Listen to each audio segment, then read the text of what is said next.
prosperous and successful?" He responded, "The Lord, in whose presence I have lived, will send his angel with you and will make your mission successful. Yes, you must find a wife for my son from among my relatives, from my father's family." Genesis 24, verse 40, "But it was the Lord's good plan to crush him and cause him grief. Yet when his life is made an offering for sin, he will have many descendants. He will enjoy a long life, and the Lord's good plan will prosper in his hands." Isaiah 53, verse 10.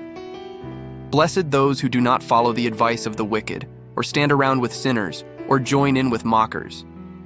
But they delight in the law of the Lord, meditating on it day and night. They are like trees planted along the riverbank, bearing fruit each season. Their leaves never wither, and they prosper in all they do." Psalm 1, verses 1-3. "Be strong and very courageous. Be careful to obey all the instructions Moses gave you. Do not deviate from them, turning either to the right or to the left. Then you will be successful in everything you do." Study this book of instruction continually. Meditate on it day and night so you will be sure to obey everything written in it. Only then will you prosper and succeed in all you do. This is my command: be strong and courageous. Do not be afraid or discouraged, for the Lord your God is with you wherever you go. Joshua 1, verses 7-9. Based on these texts, what does it mean to be prosperous and successful?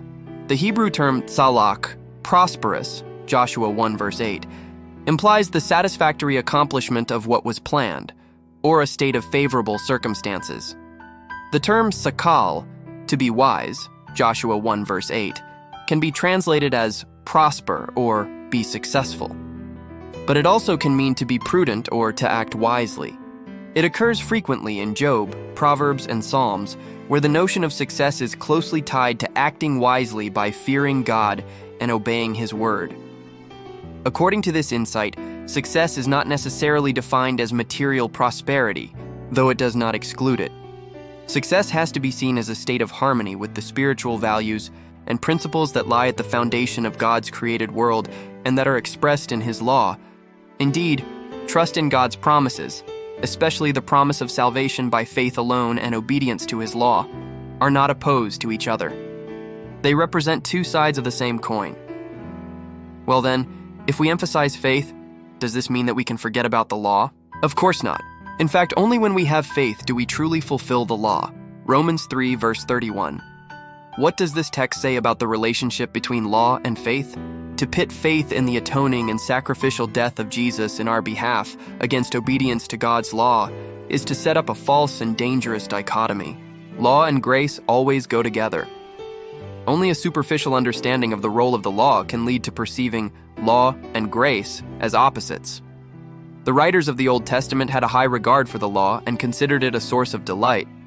But they delight in the law of the Lord, meditating on it day and night. Psalms 1, verse 2. Their hearts are dull and stupid, but I delight in your instructions. Surround me with your tender mercies so I may live, for your instructions are my delight. O Lord, I have longed for your rescue, and your instructions are my delight. Psalms 119, verse 70, 77, and 174. Rightly regarded and used, the law will lead to a deeper understanding of one's own sinfulness. Well then, am I suggesting that the law of God is sinful? Of course not. In fact, it was the law that showed me my sin. I would never have known that coveting is wrong if the law had not said, "You must not covet." Romans 7, verse 7. And the need for Christ's righteousness. Let me put it another way.